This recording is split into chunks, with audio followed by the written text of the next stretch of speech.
안녕하세요. 평소 휴식 시간에 틈틈이 사연 채널을 애청하고 있는 시청자입니다. 저는 요즘 흔히들 말하는 돌싱, 돌아온 싱글입니다. 10여 년 전에 이혼한 후 현재 혼자서 살고 있어요. 한때 평생을 약속했던 두 사람이 갈라서게 된 데에는 다들 각자의 이유가 있겠지만 저는 남들보다 조금 더 특별하다면 특별한 그런 사연을 가지고 있습니다. 오랫도록 제 마음 한켠에만 묻어두고 살았던 이야기를 여러분과 공유하고 싶어 글을 보내봅니다. 저는 미술을 업으로 삼은 사람입니다. 아주 어렸을 적부터 그림 그리는 것을 좋아했죠. 미술에 흥미를 보이는 저를 위해 저희 부모님께서는 제가 초등학교에 들어가기 전부터 집으로 미술 선생님을 모셔 수업을 받도록 해주셨어요. 요즘에는 어린 나이에 가정 방문 수업을 받는 아이들이 많지만 제가 어렸을 적만 해도 그리 흔한 경우는 아니었습니다. 미술뿐만 아니라 저는 배우고 싶은 것이 있으면 뭐든지 배울 수 있었고요. 가지고 싶은 것이 있으면 뭐든 가질 수 있었습니다. 사업을 하시는 아버지 덕에 부유한 환경에서 자라났거든요. 흔히들 말하는 부잣집 아가씨였죠. 늦둥이 외동딸로 태어난 저는 어렸을 적부터 부모님의 기대와 사랑을 한몸에 받고 자랐습니다. 초등학교에 입학한 후에는 조금 더 전문성이 있는 미술학원에 다니기 시작했고 모든 사생대회에서 상을 휩쓸어 왔습니다. 부모님께서는 그런 저를 자랑스러워하셨고 우리 딸은 미래에 유명한 화가가 될 거라며 엄지를 치켜세워 주셨습니다. 고등학교에 들어간 후 저는 미대 입시를 시작했습니다. 재료비며 학원비며 돈 들어갈 곳이 한둘이 아니었지만 저희 부모님께서는 항상 제게 아낌없는 지원을 해주셨습니다. 그렇게 저는 부모님의 뒷바라지 덕에 유명한 미술대학교에 입학하게 되었습니다. 대학을 졸업하고 나서는 외국으로 유학까지 떠났습니다. 좀 더 넓은 세상에서 많은 것을 공부하며 제 작품 세계를 넓히고 싶었기 때문이죠. 부모님께서는 항상 제 의견을 지지해 주시며 제가 원하는 것을 할 수 있도록 묵묵히 도와주셨습니다. 저는 그런 부모님 덕에 항상 자신감 있고 긍정적이고 스스로를 사랑하는 자존감 높은 사람으로 자라났습니다. 몇 년간의 유학 생활이 마무리되어 갈 때쯤 저는 외국에 정착하여 그곳에서 작품 활동을 시작할 예정이었습니다. 국내보다는 외국에서 작가 활동을 하는 것이 조금 더 많은 기회를 얻을 수 있을 것 같다는 생각 때문이었죠. 잘 지내지? 별일은 아니고 네 아버지가 요즘 건강이 많이 안 좋으셔. 너한테는 굳이 말하지 말라고 하셨는데 그래도 네가 알고는 있어야 할 것 같아서. 요즘 딸 보고 싶다는 말씀도 자주 하시고 잠깐 한국 들어와서 재정비하는 시간도 좀 갖고 쉬다 가는 건 어떠니? 어느 날 걸려온 어머니의 전화에 저는 한국행 비행기에 몸을 실었습니다. 오랜만에 뵌 아버지의 얼굴은 제 기억 속 모습보다 많이 수척해 보였습니다. 전화기 너머로 들려오던 아버지의 목소리는 항상 건강하고 밝게 느껴졌었는데 멀리 나가 있는 자식이 혹시나 걱정할까봐 아픈 것도 말씀하시지 않으셨다니. 그동안 딸로서 너무 무신경했던 것 같아 마음이 좋지 않았습니다. 아버지께서는 평소 앓으시던 지병과 과로가 겹쳐 병원에 누워 계시던 상태였고 저는 그런 아버지를 돌보며 잠시 한국에 머물기로 했습니다. 아버지의 상태가 회복되실 동안 가족들과 시간을 보내고 재충전을 한 뒤 외국으로 돌아갈 생각이었죠. 그렇게 당초 예상했던 것보다 더 오랜 시간이 지났지만 아버지의 건강은 호전될 기미가 보이지 않았습니다. 오히려 전보다 눈에 띄게 기침도 늘어나고 식욕도 줄어들어 식사하기도 힘들어 하셨죠. 원래 계획대로라면 다시 외국에 돌아가고도 남을 시간이었지만 저는 결국 외국행을 포기했습니다. 이대로 외국에 나가서 작품 활동을 시작한다고 해봤자 아프신 아버지가 계속 마음에 걸릴 것이 뻔했고 꼭 외국이 아니어도 국내에서도 충분히 그림을 그릴 수 있었으니까요. 아버지께서 쾌차하실 때까지는 가까운 곳에서 지내며 자주 얼굴을 비칠 생각이었습니다. 제가 가족들 곁에 머물기로 했다는 소식에 아버지께서는 몹시 기뻐하시면서도 본인이 제 발목을 붙잡은 게 아닌가 싶은 생각에 미안한 기색을 보이셨습니다. 저는 그런 아버지의 손을 꼭 감싸드리고는 절대 그렇지 않다고 지금껏 부모님께서 저를 도와주셨던 것처럼 저도 아버지께서 힘드실 때 곁에 있고 싶은 것이라고 말씀드렸습니다. 그렇게 저는 가족들 곁에서 개인 작품들을 그려내며 시간을 보내고 있었습니다. 너 혹시 선 볼 생각 없니? 너 한국에서 지내고 있다니까 주변에서 하도 선자리가 많이 들어와서. 네가 결혼 생각 없는 건 알고 있지만 아버지 건강이 요즘 들어 더 안 좋아지셨잖니.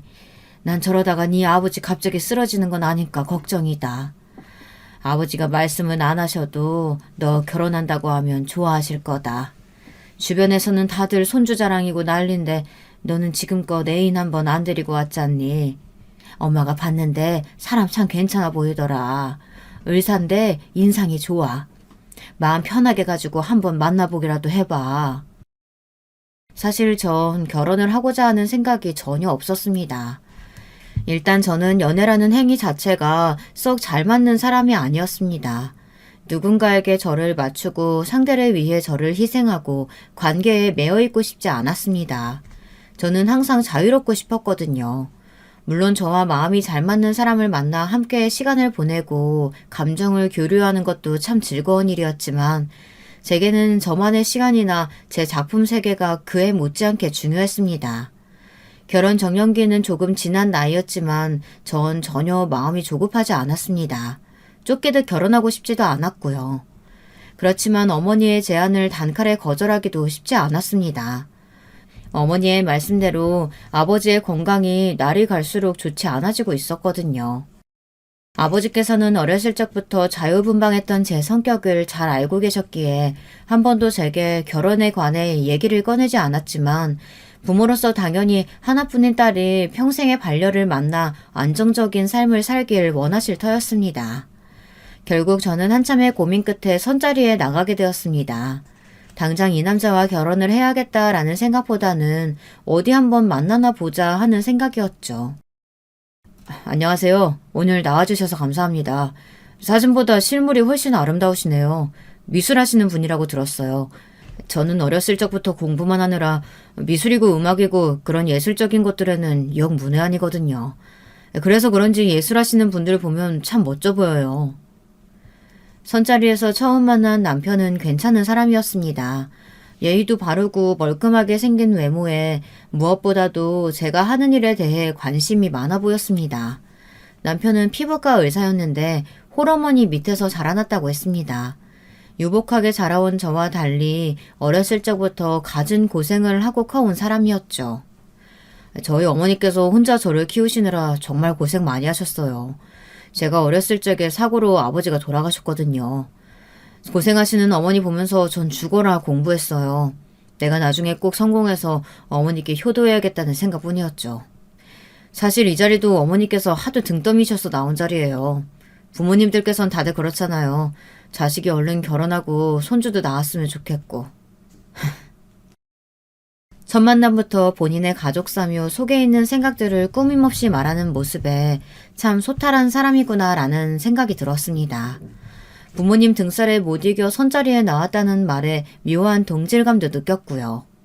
얘기를 나눠본 남편은 정말로 결혼에 큰 뜻이 없는 사람 같았습니다. 그런 모습에 오히려 더 호감이 갔던 것 같아요. 한 번의 선자리로 끝날 줄 알았던 만남은 그 뒤로도 이어졌습니다. 저와 남편은 대화가 잘 통했고 결혼에 대한 가치관도 비슷했습니다. 결혼을 하더라도 각자의 시간과 의견을 존중해주고 집안일이나 육아도 한쪽에만 짐을 지우는 것이 아니라 서로 잘 분담하기를 원했습니다. 결국 그렇게 만남을 이어가던 저와 남편은 결혼을 약속하게 되었습니다. 부모님께서는 저의 결혼 소식에 몹시 기뻐하셨어요. 특히 아버지께서 눈에 띄게 건강이 좋아지셨습니다. 제 결혼식 전까지 회복해서 멋지게 신부 입장을 함께하고 싶어 하셨죠. 네? 강남에 병원을 내달라고요? 그래 새아가 내가 뭐 못할 말 했니? 왜 그렇게 놀라고 그래? 듣자니 집에서 그림이나 그리면서 지낸다며. 의사 남편 얻으려면 이 정도는 당연히 해와야 하는 거 아니겠어? 잘 사는 친정 냅두고 어디다 써먹게? 많은 거 안 바란다. 강남에 병원 하나 그리고 내 아들 출퇴근하기 편하게 근처에 아파트 하나 해와라. 어머니 갑자기 이러시면 곤란해요. 강남에 병원이랑 아파트가 한두 푼도 아니고. 너 결혼하고 나서도 집안일이며 육아며 다 안 하겠다고 했다며? 집에서 내조 하나도 안 할 거면 결혼하면서 그 정도는 해와야 하는 거 아니야? 어머니, 제가 집안일이랑 육아를 안 하겠다는 게 아니고요. 서로 잘 분담해보자는 이야기였어요. 요즘은 시대가 바뀌어서 옛날이랑 달라요. 집에서 내조만 하면서 사는 여자들 별로 없어요. 시끄럽다. 듣기 싫으니까 내 아들이랑 결혼하려면 강남의 평원이랑 아파트 해와. 아니면 죽어도 결혼시킬 마음 없다. 시어머니께서 갑자기 고집을 부리시는 통에 머리가 아팠습니다. 강남의 병원의 아파트라니. 물론 아버지께 말씀드리면 준비하는데 큰 어려움은 없겠지만 제가 뭐가 부족하다고 이렇게까지 시어머니 비위를 맞춰가며 결혼을 해야 하는지 기분이 썩 좋지는 않았습니다. 남편은 그런 시어머니를 애써 변호하며 어머니께서 혼자 자신을 키우느라 성격이 많이 드세지셨다. 고집이 하도 세셔서 본인 말도 듣지 않는다. 당신이 이번 한 번만 눈 딱 감고 어머니 요구 들어주면 결혼하고 나서 평생 당신한테 다 바치고 감사하며 살겠다 애원을 했습니다. 처음에는 단호하게 거절하려던 저도 점점 마음이 흔들렸습니다. 제 결혼 소식에 기뻐 벌써부터 신부 입장 준비를 하시는 아버지도 그렇고 남편처럼 제 가치관을 존중해줄 만한 결혼 상대를 다시 만날 수 있을까 그런 불안감도 있었죠. 결국 저는 시어머니의 요구를 부모님에게 알렸고 제 예상대로 부모님께서는 흔쾌히 병원과 아파트를 준비해 주시겠다 하셨습니다. 평생 혼자 늙어 죽을 것 같던 딸이 결혼을 하겠다는데 뭔들 못 해주시겠어요. 부모님을 위한 결혼이었지만 결국에는 또 부모님께 도움을 받는구나 하는 생각에 마음이 무거웠습니다. 과정이 어찌되었든 그렇게 저는 남편과 결혼에 성공했고 부모님께서는 약속대로 강남의 피부과를 개원해 주셨습니다. 남편과 저는 병원과 가까운 곳에 위치한 신축 아파트에서 신혼생활을 시작했어요. 남편은 결혼 전 약속했던 대로 제게 간섭을 한다거나 집안일 등을 요구하지 않았습니다. 집에서 그림 작업을 하는 저는 생활 패턴이 평범한 직장인들과는 조금 달랐습니다. 어느 날은 새벽까지 깨어 그림을 그리기도 하고 어느 날은 오후 7시면 잠에 들기도 했죠. 당연히 아침에 출근해 저녁 시간에 퇴근하는 남편과는 생활 패턴이 다를 수밖에 없었습니다. 자연스레 저와 남편은 각자 식사를 따로 하게 되었고 집에 더 오래 머무는 제가 집안 청소나 빨래 등을 맡게 되었습니다. 남편과는 얼굴을 맞대는 시간이 짧으니 당연히 대화할 일도 적었고 덕분에 사이가 더 가까워지진 않았지만 그렇다고 특별히 싸울 일도 없었습니다. 결혼 후 매일같이 찾아오실 것 같던 시어머니께서도 연락 한 통 없으셨고요. 원하셨던 대로 병원과 아파트를 해왔으니 더 이상 간섭할 마음이 없으신가 보다 하고 편하게 생각하던 차였습니다. 예, 넌 어떻게 된 애가 먼저 전화 한 통이 없니? 이러다 내가 갑자기 쓰러져 죽어도 모르겠다. 그깟 병원이랑 집 좀 해왔다고 만사가 해결되니? 그래도 며느리로서 기본적인 도리는 해야 될 거 아니야. 아유, 잘 사는 집안 딸이라고 아주 예의가 없어도 너무 없어. 죄송해요, 어머니. 안 그래도 전화 한번 드리려던 차였어요. 잘 지내세요? 잘 지내게는 퍽이나 잘 지내겠다. 너 때문에 우리 아들 걱정돼서 요새 잠도 통 못 잔다 내가. 하루 종일 집에 있는 네가 바깥 일하느라 바쁜 남편 위해서 밥 정도는 해줄 수 있는 거 아니니? 결혼한 지가 몇 달인데 마누라한테 따뜻한 밥 한 번 얻어먹어본 적이 없는 게 말이 돼? 어머니, 저도 집에서 쉬는 게 아니라 일하는 거예요. 남편하고는 식사 시간도 안 맞고요. 식사 외에는 청소며 빨래며 집안일 다 제가 도맡아 하고 있어요. 남편이 어머니한테 그래요? 제가 집에서 놀고 먹기만 하고 집안일은 하나도 안 한다고요? 얘가 어디 시어머니한테 말버릇이 그따위야? 그럼 의사가 바깥 일하느라 바쁘지 하루 종일 집에서 빈둥거리는 너 대신해서 집안일이나 하고 있을까? 잔말 말고 내일부터 당장 밥 차려줘라. 뚝 끊겨버린 전화에 어안이 벙벙했습니다. 다른 사람도 아니고 시어머니에게 2년 전년 소리를 들을 것이라고는 생각하지도 못했었기에 몹시 기분이 상하기도 했고요. 그날 밤 병원에서 돌아온 남편에게 낮에 있었던 통화 내용을 말해주니 남편도 당황한 기색이었습니다. 어머니께서 전화로 그런 말을 하셨어? 오늘 오랜만에 연락 와서 어떻게 지내는지 말씀드렸더니 속이 좀 상하셨나 보네. 당신이 너그럽게 넘어가줘. 오늘은 그냥 넘어간다 쳐도 앞으로도 이렇게 계속 간섭하시면? 우리 애초에 결혼할 때부터 서로 생활 존중해주고 집안일도 분담해서 하기로 했잖아.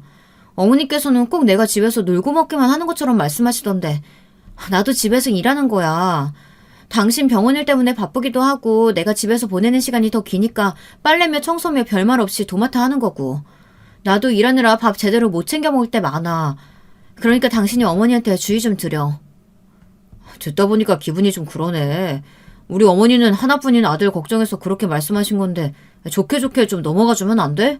솔직히 엄청 틀린 말도 아니잖아. 당신이 집에서 일하는 건 알겠는데 밥 정도는 차려줄 수 있는 거 아닌가? 내가 뭐 팔첩반상을 바라는 것도 아니고. 뭐? 당신 지금 뭐라 그랬어? 아니, 당신이 결혼할 때 이 집이랑 병원 해준 거 고맙게 생각하긴 한데 언제까지 그걸로 유세 떨 거야? 평생 이것 때문에 내가 당신한테 머리 조아리면서 살아야 돼? 솔직히 숨 막혀서 집에 들어오기도 싫어. 싸우기 싫어서 먼저 말 안 꺼냈는데 진짜 이 정도일 줄은 몰랐어. 이렇게 기본적인 것도 안 하는 여자일 줄은 상상도 못했다고. 이제 와서 그게 무슨 소리야? 우리 결혼할 때부터 다 약속했던 거잖아. 나 미수라는 사람이라 멋지고 좋다며. 평범한 사람들이랑 생활 패턴 다른 것도 다 이해한다. 내조 같은 거 필요 없다. 알아서 하겠다. 그렇게 말했던 게 누군데? 강남의 병원이랑 집 해오면서 평생 나한테 맞춰주며 살겠다더니. 그리고 뭐? 기본적인 것도 안 하는 여자? 누가 들으면 내가 살림 하나도 안 하고 방치하는 사람인 줄 알겠다. 당신 지금 입고 있는 와이셔츠 누가 빨고 누가 다려놓은 건데. 당신 퇴근하면 손 하나 까딱 안 하고 배달 음식이나 시켜먹고 치우지도 않고 들어가잖아. 그럼 내가 새벽에 작업 마치고 나서 치우고 설거지하고 청소며 걸레질이며.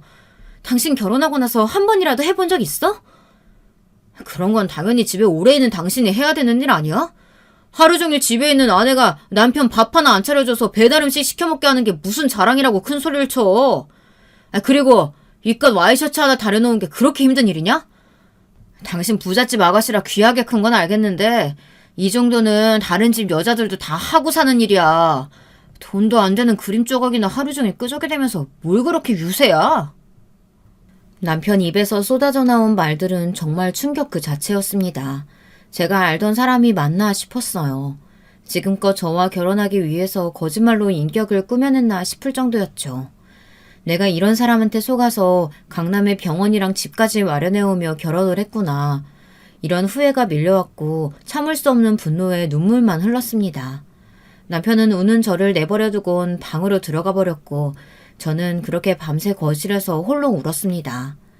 결혼식장에서 누구보다도 행복한 얼굴로 제 손을 잡고 걸어가시던 아버지, 저를 꼭 껴안아 주시며 눈물을 터뜨리시던 어머니가 생각나 더욱더 괴로웠습니다.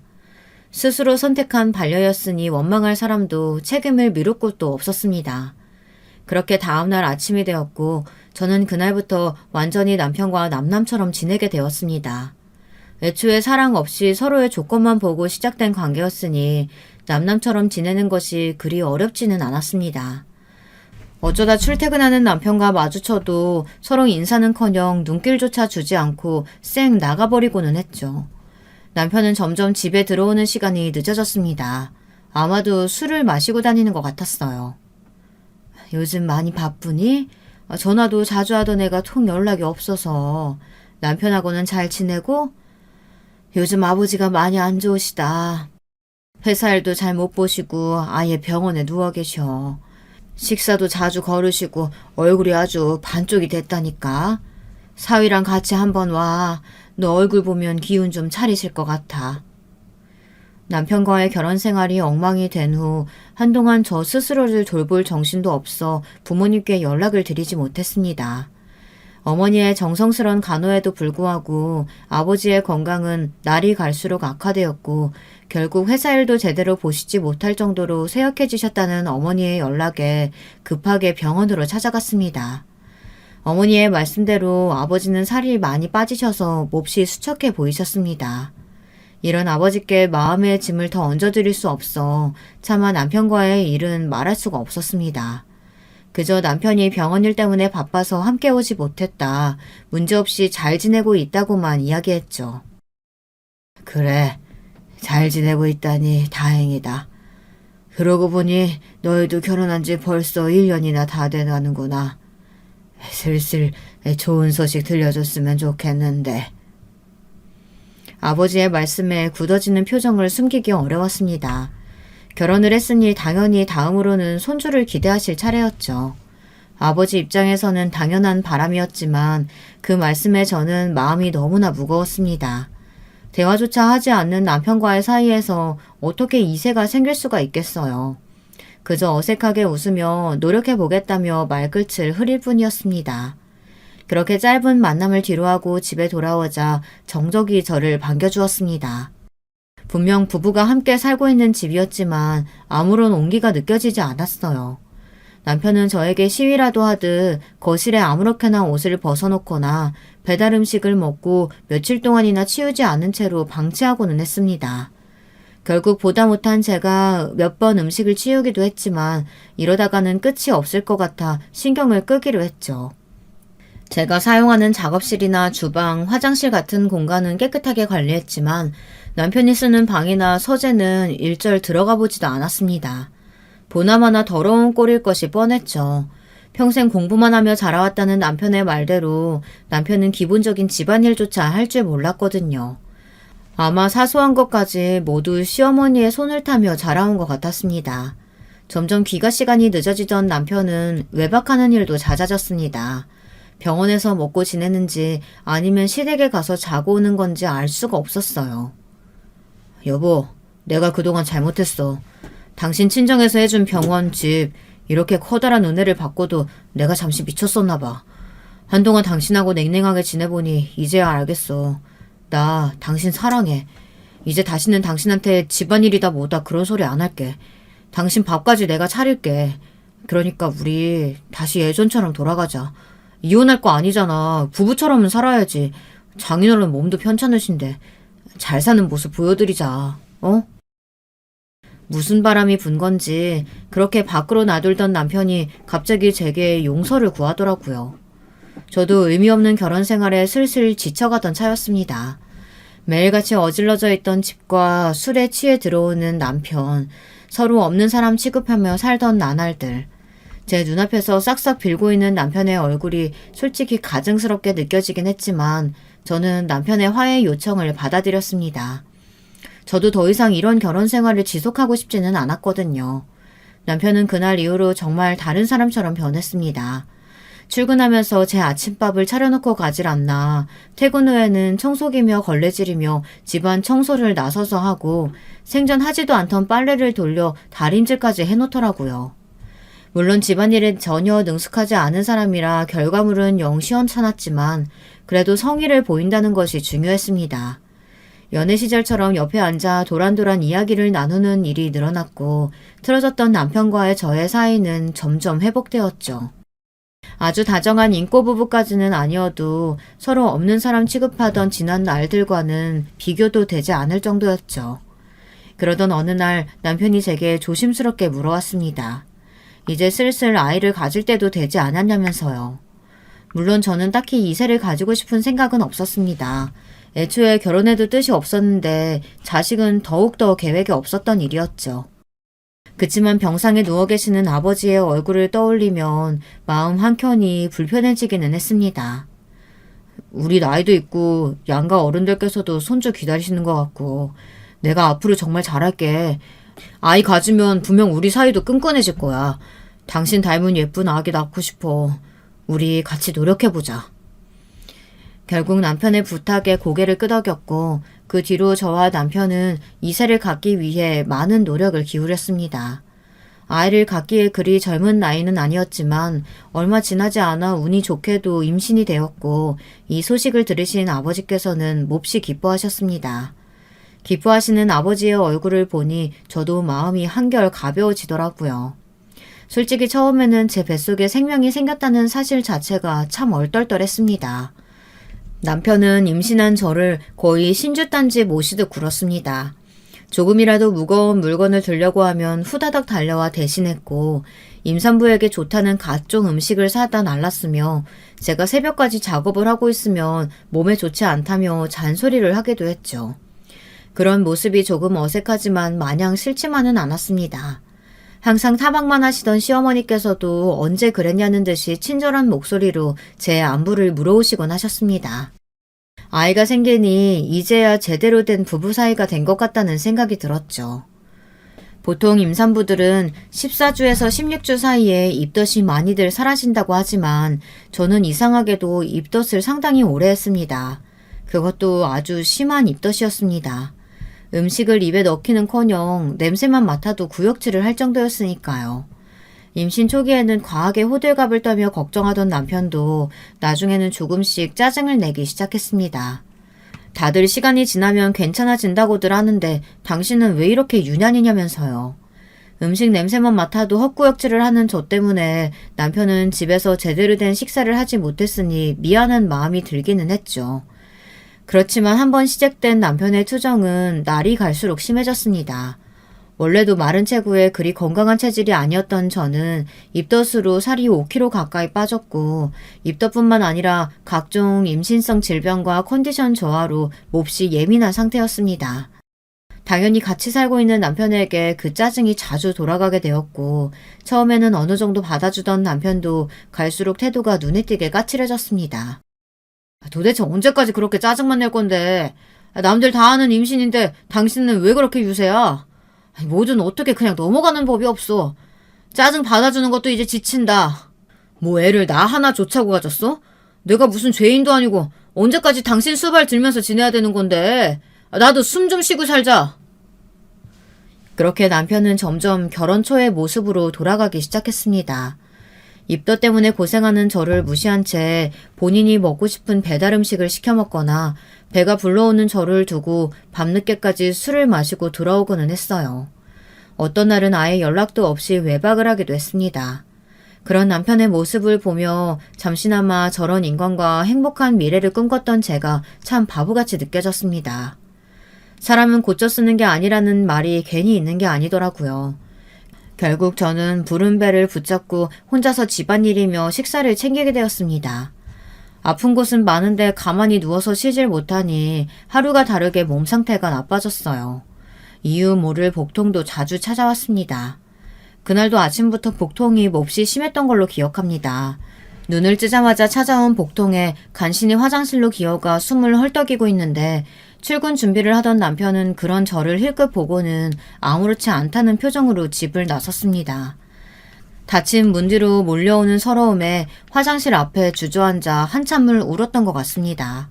한참을 울고 나니 울렁거리는 속에 뭐라도 집어넣어야겠다 싶어 자리에서 일어나는데 순간 아랫배에 지금까지 느껴보지 못한 통증이 찾아왔습니다. 배가 찢어지는 듯한 아픔에 그대로 자리에 꼬꾸라졌고 그렇게 의식을 잃었습니다. 눈을 뜨니 병원이었고 어머니께서 엉망이 된 얼굴로 침대 앞에 앉아 계셨습니다. 유산이라고 했습니다. 쓰러졌던 제가 발견된 건 늦은 새벽이었습니다. 저는 꼬박 하루 동안 바닥에 엎어져 있었던 것입니다. 남편은 그날도 어김없이 늦게 집에 돌아왔고 바닥에 쓰러져 있던 저를 보고 급하게 구급차를 불렀습니다. 발견될 당시 제 주변은 온통 하열한 피로 가득했다고 합니다. 조금이라도 일찍 병원을 찾았으면 아이를 살릴 가능성이 있었을 텐데 너무나 늦게 병원을 찾아왔고 평소에 산모 건강도 좋지 않아 아이가 오래 버티지를 못했다고 했습니다. 소식을 전해 들으신 아버지께서는 충격의 의식을 잃고 중환자실로 옮겨지셨습니다. 너무나 갑작스럽게 찾아온 슬픔에 실감이 잘 나지 않았습니다. 밤마다 아픈 배와 울렁거리는 속을 붙잡고 잠들 때면 왜 이렇게까지 나를 고산스럽게 만드나 아이가 원망스러울 때도 있었지만 막상 뱃속에서 자라나던 생명을 잃고 나니 엄청난 슬픔이 저를 찾아왔어요. 슬픔이라는 짧은 단어로는 전부 설명할 수 없는 감정이었습니다. 그러게 임신한 몸으로 뭐하러 그렇게 무리를 하니? 아휴 미련하기는. 에휴 나도 드디어 손주 한번 안아보나 했더니 결국 이렇게 되는구나. 병실에 찾아와 위로는커녕 악담을 늘어놓는 시어머니를 보고서는 아무 감정도 들지 않았습니다. 그저 텅 빈 눈동자로 시어머니를 바라볼 뿐이었죠. 그건 남편에게도 마찬가지였습니다. 더 이상 남편이 원망스럽거나 섭섭하게 느껴지지 않았어요.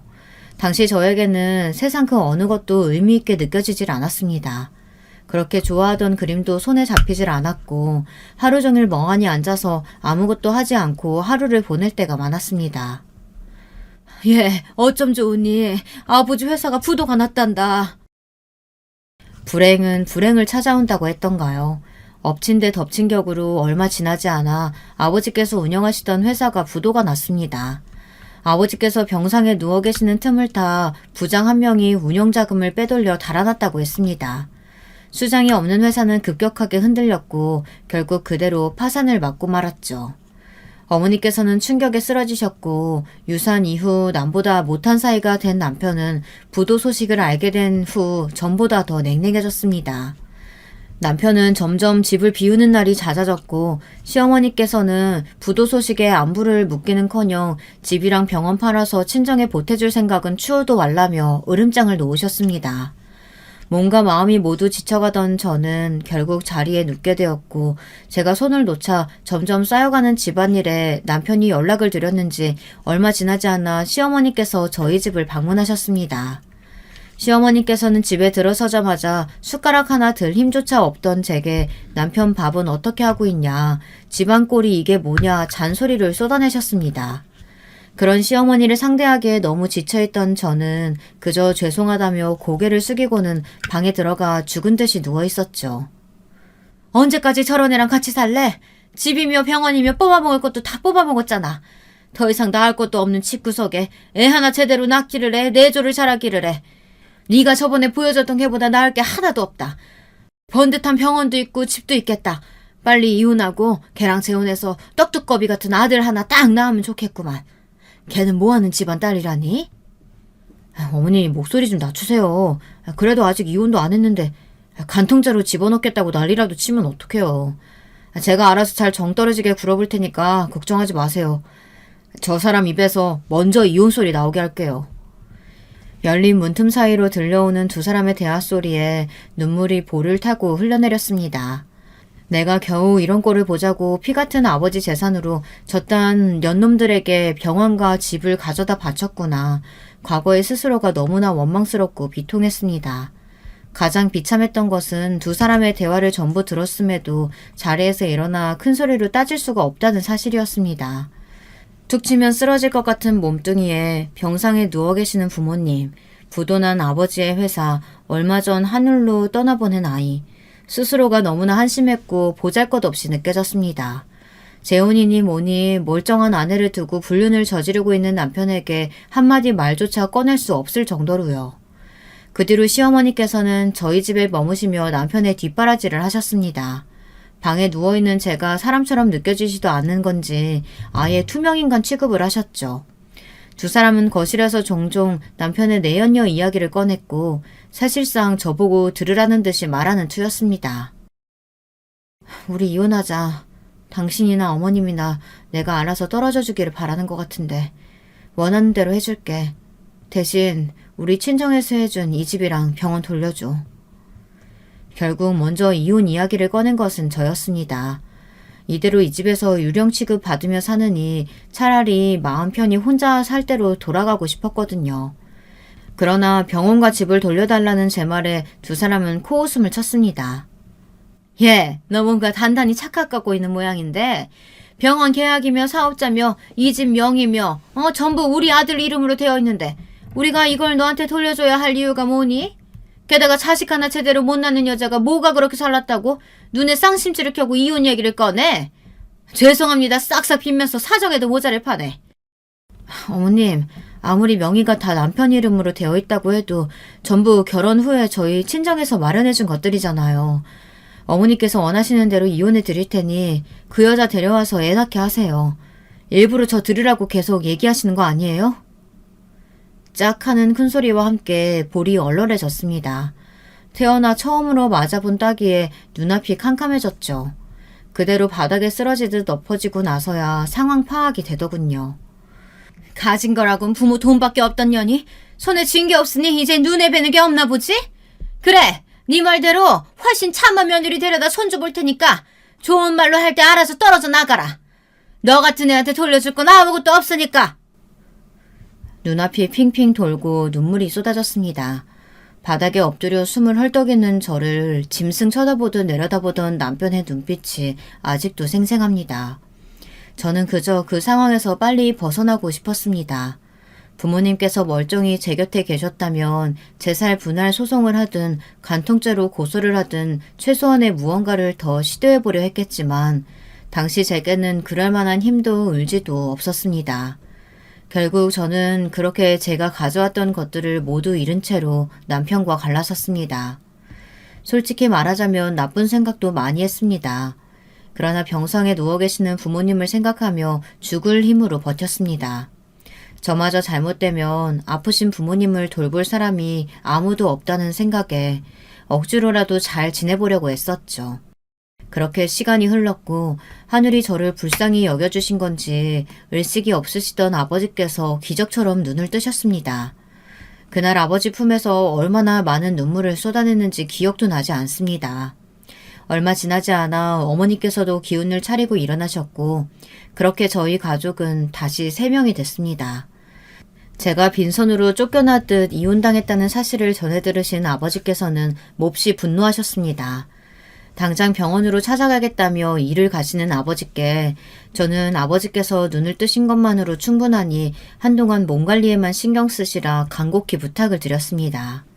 길길이 날뛰시던 아버지께서는 제 간절한 부탁에 결국 고집을 꺾으셨고 태어나시자마자 다시 사업일에 뛰어드셨습니다. 아버지께서는 워낙 사업 수완이 좋으신 분이었고 회사 일을 오래 하시며 다양한 인맥을 쌓으셨기에 다시 사업 기반을 다지는 것은 크게 어려운 일이 아니었습니다. 물론 규모는 예전에 운영하던 회사와 비할 바가 못됐지만 휘청이던 저희 집안은 어느 정도 안정감을 찾게 되었죠. 그 과정에서 부모님께서는 몇 번이고 제게 남편과 시어머니 얘기를 꺼내셨지만 저는 그럴 때마다 이미 다 지난 일이라 생각한다. 그 사람들과는 이제 엮이고 싶지 않다며 딱 잘라 말했습니다. 그렇게 10여 년의 시간이 빠르게 흘러갔고 저는 부모님 곁에서 제 작품을 그리며 제대로 된 작가 활동을 하기 시작했습니다. 좋은 기회로 큰 전시회도 여러 번 참여했고 점점 더 이름이 알려지자 작품이 하나둘 팔리기 시작하며 벌이가 생겨났죠. 아버지의 사업도 크게 번창해서 전에 회사보다 훨씬 더 큰 규모가 되었습니다. 행복과 안정감을 찾기 위한 결혼이었는데 오히려 이혼을 하고 나서 작가 활동이며 아버지 회사며 모든 일들이 더 술술 잘 풀렸죠. 전해 듣기로 남편은 그때 그 내연녀와 재혼하여 아이도 낳고 잘 살고 있다고 했습니다.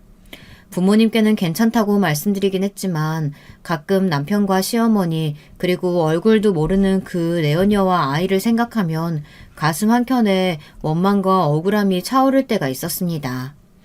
행복하게 살고 있을 그들을 생각하면 때로는 분노가 치밀기도 했죠. 그러나 그럴 때마다 이미 다 지나가 버린 일이다. 나와는 이제 상관없는 사람들이다 생각하며 애써 마음을 진정시키고는 했습니다. 오늘 저녁에 중요한 약속이 있으니 최대한 잘 차려입고 나와라. 그러던 어느 날이었습니다. 중요한 저녁 약속이 있다는 아버지의 말씀에 의문이 들었지만 일단 시키는 대로 예쁘게 차려입고 약속 장소를 향했습니다. 이전에도 몇 번 사업 관계자분들이나 아버지 친구분들을 뵌 적이 있어 그런 류의 만남인 줄로만 생각했죠. 약속 장소는 굉장히 고급스러운 한정식 집이었고 아버지를 따라 들어간 방에는 생각지도 못했던 사람이 앉아 있었습니다. 당신들이 여긴 어떻게? 10년 만에 만나는 남편은 몹시 당황스러워 보이는 얼굴이었습니다. 이 상황이 당황스럽기는 저도 마찬가지였죠. 그러나 아버지께서는 예상하시고 계셨다는 듯 덤덤한 표정이셨습니다. 부녀가 다정하게 나들이라도 나왔나 봅니다. 이런 비싼 식당을 다 오고. 어디 돈 많은 놈 물어서 재혼이라도 한 모양이죠? 방을 착각한 모양인데 저는 아주 중요한 약속이 있어서요. 그닥 반가운 사이도 아닌데 빨리 나가주시죠. 10년 만에 만난 장인한테 한다는 말이 겨우 그건가? 혹시나 했지만 역시나 일말의 선처도 해줄 필요가 없어 보이는군. 장인은 무슨 저 사람이랑 갈라선 지가 언젠데. 그리고 선처라니 오래 자리에 누워 계시다 보니까 머리가 어떻게 되기라도 하셨어요? 중요한 만남 있으니까 당장 딸 데리고 나가시라고요. 자네, 오늘 건물주 만나러 나온 자리 아닌가? 그걸 어떻게? 아버지께서는 테이블 위로 종이봉투를 툭 던지셨습니다. 바로 내가 그 건물주거든. 연장 계약서네. 지금 자네가 나와 딸 앞에서 벌레처럼 납작하게 엎드려 빌면 작성할 마음이 조금 생길지도 모르겠는데.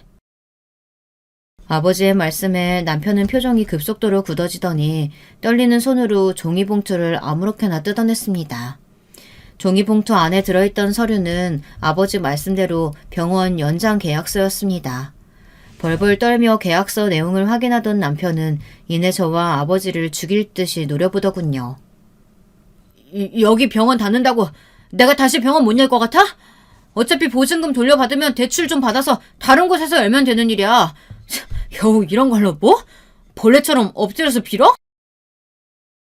남편은 들고 있던 서류를 아무렇게나 바닥에 팽개친 뒤 자리에서 벌떡 일어섰습니다. 금방이라도 주먹을 휘두를 듯한 모습에 심장이 쿵쾅쿵쾅 뛰었죠. 그래? 그렇지 않아도 요즘 병원 장사가 잘 안 되는 걸로 알고 있는데 손님들이 아주 불만이 많다지?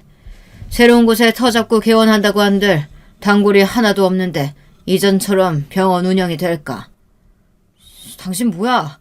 요즘 병원에 이상한 소문 퍼뜨린 게 당신이야? 어? 당신들 영업방해죄로 싹 다 고소할 거야. 내가 가만 안 둘 거라고!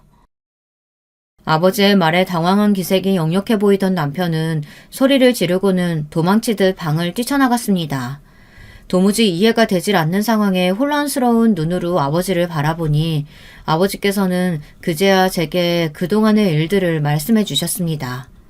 10년 전 부모님께서 병상에 누워 계시고 제가 빈손으로 이혼당했던 그때부터 아버지께서는 복수의 칼날을 갈아오셨다고 합니다. 너는 괜찮다고 다 지난 일이라고 말하긴 했지만 어떻게 이런 일을 당하고도 속이 괜찮을 수가 있겠니? 가만히 묻어둔다고 해결될 상처가 아니야. 나는 네 속이 그렇게 까맣게 타들어가는 꼴 도저히 두고 볼 수 없었다. 아버지께서는 차곡차곡 모아오셨던 돈으로 계약이 끝나는 시점에 맞춰 남편의 병원 건물을 구입하셨습니다. 다행히도 해당 건물에 원래 건물주와 친분이 있던 사이라 매매가 수월했죠. 그리고 남편에게 월세를 5배 올리지 않으면 재계약은 없을 것이라고 통보했습니다. 그렇지 않아도 최근 들어 병원에 도는 이상한 소문들로 손님이 부쩍 줄어들었던 탓에 사정이 어려웠던 남편은 건물주를 설득하기 위해 자리를 마련했던 것이었죠. 병원에서 도는 소문들이란 남편의 피부과에서 진료를 받고 오히려 상태가 좋지 않아졌다거나 싸구려 제품들을 사용한다거나 원장이 직접 진료를 보지 않고 간호사들에게 전부 맡기고 다닌다는 등 대부분 병원 서비스에 관련된 이야기들이었습니다. 남편을 음해하기 위해 거짓으로 꾸며낸 소문이신 거냐 물으니 아버지께서는 고개를 저으셨습니다. 너도 기억하지? 네 남편이 병원 처음 열었을 때 손님이 하도 없어서 내 지인들한테 소개해줬던 거 말이야. 나중에서야 전해 들었는데 그때부터 병원 서비스에 문제가 있던 모양이야. 그동안은 내 얼굴 봐서 참고 다녔었는데 다들 네가 이혼했다는 사실 알고는 발길을 끊었다고 하더라. 난 거기에 그저 몇 마디 얹어서 소문이 돌게끔 했을 뿐이지. 원래 아니 땐 굴뚝에는 연기가 나지 않는 법이야. 그렇게 저는 복잡한 마음으로 집에 돌아왔고 얼마 지나지 않아 남편은 결국 병원 문을 닫았다고 하더라고요. 아버지께서는 보증금을 남편의 아내, 즉 내연녀에게 전달했다고 하셨습니다. 사실상 아버지의 주머니에서 나온 돈인데 그 돈을 다시 돌려줘야 하다니 법이란 게 참 억울하게 느껴질 때도 있구나 하는 생각이 들었죠. 그러나 아버지께서는 그 돈은 남편의 손이 아닌 사회로 돌아갔다고 말씀하셨습니다. 무슨 말인지 이해가 잘 되지 않아 다시 여쭤보니 보증금을 받은 내연녀는 그 돈을 한 푼도 남기지 않고 전부 익명으로 기부했다고 했습니다. 그 여자랑 그놈 사이에 있던 자식 있지? 그 애가 알고 보니 그놈 친자식이 아니더라. 부인이라는 여자가 아이를 데리고 친애비를 만나러 다니더라고. 그놈 뒷좌설을 하다가 우연히 알게 됐지 뭐냐. 입 다물어 줄 테니 보증금 받은 걸 그대로 기부하라고 했다. 처음엔 못하겠다고 버티더니 남편이 술집에서 다른 여자들하고 놀아나는 사진 보여주니 알겠다고 하더라. 끼리끼리 만난 거지. 개벌은 난 못 준다고. 지 새끼는 아니지만 가정도 있는 놈이 아직도 정신 못 차리고 그러고 다니고 있으니. 아휴. 보증금을 돌려받지 못한 남편은 얼마 지나지 않아 어떻게 주소를 알았는지 저희 집 앞에 찾아왔습니다. 기세등등했던 모습은 어디 가고 아주 초췌한 얼굴이더라고요. 그런 남편의 옆에는 못 본 새에 몹시 수척해지신 시어머니도 함께였습니다. 두 사람은 아스팔트 위에 무릎을 꿇고는 제 앞에 머리를 바짝 숙였습니다. 내가 정말 잘못했다, 아가. 너한테 죽을 죄를 지었어. 제발 한 번만 도와주렴. 내가 이렇게까지 빌 테니 제발. 이 늙은이가 불쌍하지도 않니? 불쌍하기는요. 불쌍한 건 당신들 손에 빈털터리로 쫓겨났던 10년 전의 저겠죠. 아니, 이제 보니 좀 불쌍하긴 하네요. 그 연세에 다 큰 아들 뒷바라지 하시느라 아스팔트 바닥에 무릎까지 꿇으시고. 미안하다. 그때 네가 유산했을 때 내가 얼마나 가슴이 미어졌는지 모른다. 손주가 어찌나 보고 싶었는지. 그래, 맞아. 애가 무슨 죄가 있겠니. 그래도 애는 먹여 살려야 하지 않겠어? 응? 애요? 아, 그 내연녀 사이에서 나왔다던. 근데요, 어머니, 그 아이 이상하게 남편은 하나도 안 닮지 않았어요? 부인은 왜 갑자기 이유도 없이 보증금을 전부 기부해버렸을까요? 의심해 보신 적 없으세요? 당신 그게 무슨 말이야? 우리 애가 내 친자식이 아니라는 얘기야? 그걸 왜 나한테 물어봐. 돌아가서 지금 네 부인한테 물어봐야지. 남의 집 앞에서 행패 부리지 말고 빨리 꺼져. 당신, 아니 여보, 우리 예정을 생각해서라도 제발 도와주라. 나 이대로면 진짜 죽어. 내가 당신 신발이라도 할 테까? 어? 어떻게 하면 용서해줄래? 바닥에 납작 엎드려서 신발이라도 핥을 기세로 구차하게 비는 남편의 모습을 보니 너무나도 한심하더라고요. 원래도 한평생 공부만 해왔던 사람이라 병원 일 외에 다른 분야에는 문외한인 인간이었지만 그렇게 긴 세월 동안 병원을 운영해오며 일말의 저축이나 위험에 대한 대비조차 해놓지 않았던 건지 스스로 해결하려는 의지도 없이 이런 아스팔트 바닥에 노쇠하신 어머니를 무릎 꿇리는 모습을 보니 혐오감이 차올랐습니다. 내가 왜 당신 같은 인간을 용서해줘야 되는데? 난 평생 당신 용서 안 해. 지옥 같은 삶 속에서 평생을 후회하면서 살아봐. 그리고 난 빚지고는 못 사는 성격이거든. 오랜만에 만난 김에 이건 돌려줘야겠네. 짝 하는 소리와 함께 아스팔트 바닥 위로 남편이 나동그라졌습니다. 시어머니께서는 뺨을 맞고 엎어진 남편 위로 아이고 곡소리를 내며 달려드셨죠. 제가 차마 노쇠한 할머니는 못 때리겠어서 아들한테 갚아드렸습니다. 기억하시죠? 저는 이제 볼 일 없으니 돌아가세요. 다시 찾아오면 경찰 부릅니다. 그렇게 저는 집 안으로 들어가 버렸고 두 사람은 그 뒤로도 한참을 대문 앞에 앉아있다가 결국 아버지께서 부르신 경찰에게 끌려나갔습니다. 그 뒤로 전해 듣기로는 남편은 내연녀와 친자 문제로 싸우다 결국 이혼했다고 합니다. 본인도 여러 여자들과 어울려 다녔던 전적이 있어 소송이니 위자료니 말만 하다가 결국 합의 이혼으로 마무리했다고 하더라고요. 어찌됐든 의사 면허는 멀쩡하니 평범하게 작은 병원이라도 들어가 페이닥터로 살았으면 될 것을. 한때 원장이었던 자존심이 있는지 강남의 아파트를 담보로 대출을 크게 받아 병원을 새로 열었다고 했습니다. 물론 저는 일말에 관심도 없었기에 병원을 찾아가 보기는커녕 소식을 궁금해하지도 않았지만 가만히 있어도 얼마 지나지 않아 병원이 망했다는 이야기가 들려오더라고요. 저번 병원은 아버지 덕에 초반에 자리를 잡기 수월했지만 이미 손님들 사이에 안 좋은 이야기도 파다한 데다 불륜으로 2번이나 이혼당한 의사라고 강남 일대에 소문이 쫙 퍼졌다고 합니다. 당연히 병원은 파리만 날리다가 결국 폐업했고 그렇게 마지막까지 남아있던 집마저 남편의 손을 떠났습니다. 그 뒤로 한동안 소식이 없다가 얼마 전에 모르는 번호로 전화가 왔습니다.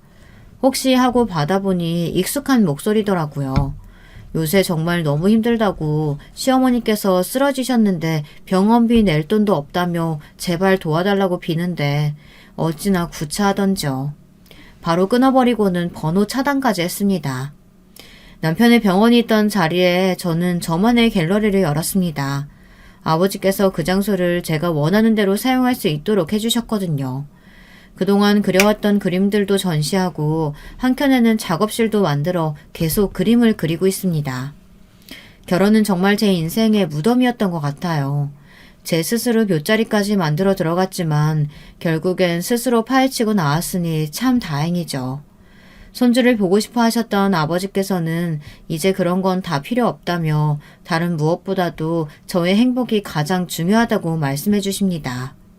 아버지의 말씀대로 전 지금 혼자서도 너무나 행복합니다.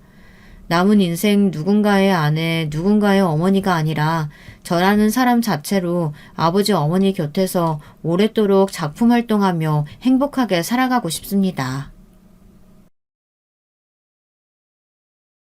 안녕하세요. 저는 서울 강남에 사는 50대 후반 여자입니다.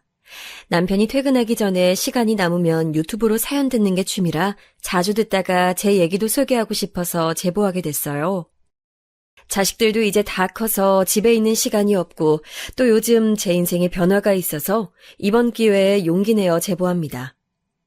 태어나길 서울 토박이로 태어났고 우리 집, 그러니까 친정은 어릴 때 여유가 많은 집이었습니다. 듣기론 친가도 외가도 다들 잘 사는 집이었는데 특히 외할아버지가 장사로 수완이 꽤 좋으셨대요. 그래서 막내딸인 엄마에게 재산도 많이 주셨는데 엄마의 딸인 저를 너무나도 예뻐하셔서 제가 갈 때마다 용돈도 두둑하게 주시고 온갖 지원은 다 해주셨습니다.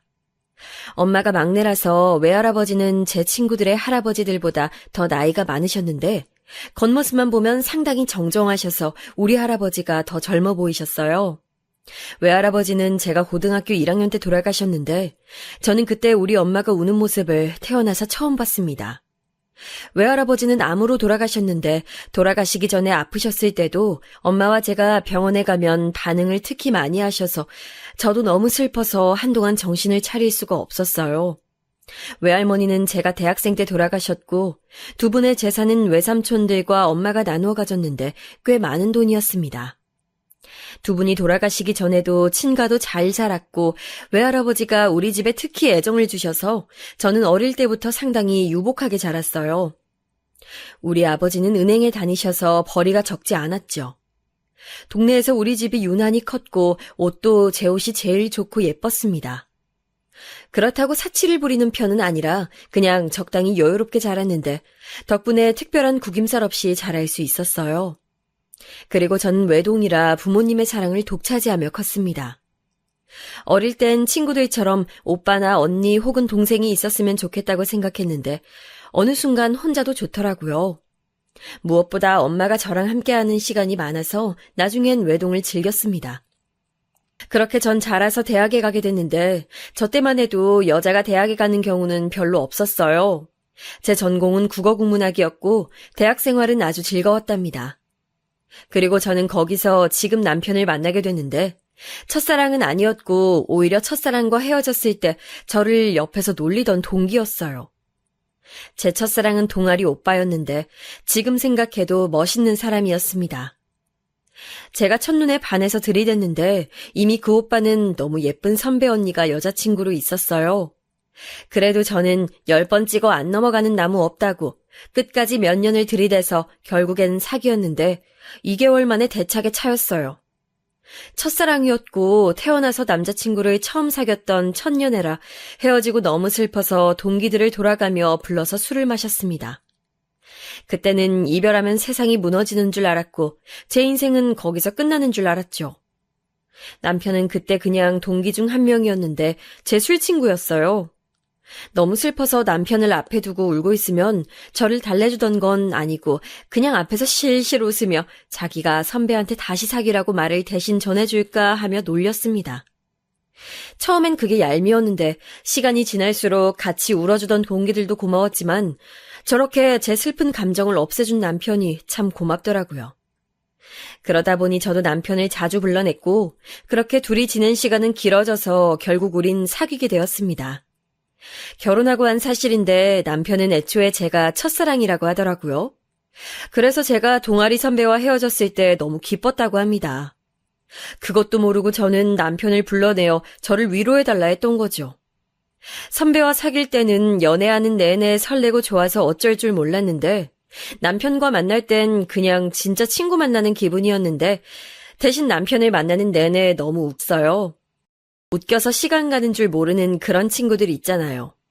남편이 딱 그랬는데 선배와 사귈 땐 저를 꾸며내고 어떻게든 좋은 모습만 보여주려고 애썼는데 남편을 만날 땐 제 밑바닥까지 보여줄 수 있었습니다.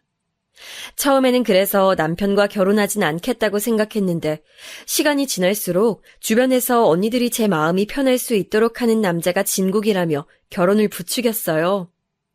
때마침 남편도 저와 결혼하겠다고 만날 때마다 꽃다발을 들고 와서 마치 세뇌하는 것처럼 결혼하자고 연부를 외웠습니다.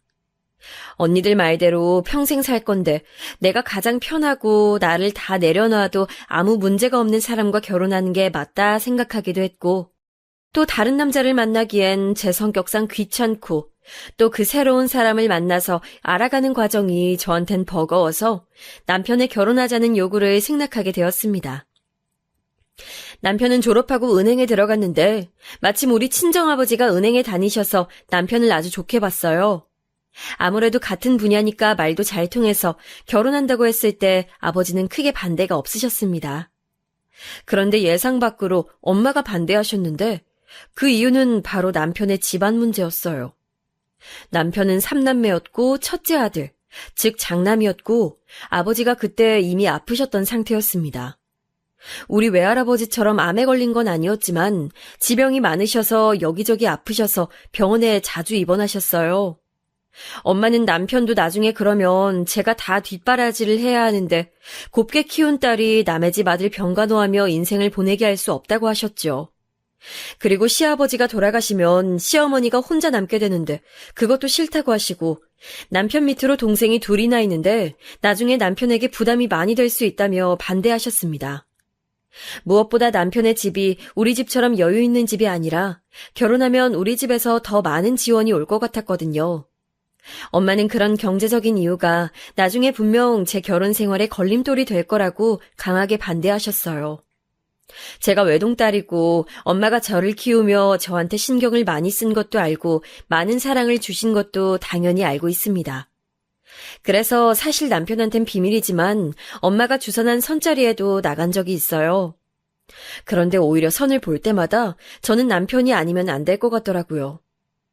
그렇게 부자라고 해서 나가면 자기 자랑 혹은 부모님 재산 자랑을 하고 사람에 대해 서로 알아가는 시간보다는 재산 자랑과 미래의 돈을 어떻게 굴릴 것인지 토론하는 현장에 가까웠습니다. 대놓고 우리 집 재산을 탐내는 사람도 있었고 전 아무 말도 하지 않았는데 본인이 앞서서 우리 집 재산과 본인 집 재산을 합치면 어느 정도 돈이 모이니 그걸로 투자하면 더 부자가 될 거라고 김칫국을 먹던 사람도 있었어요. 몇 번의 선자리 끝에 저는 엄마와 깊은 대화를 나누고 결국 엄마는 제 결정을 존중해 주셨습니다.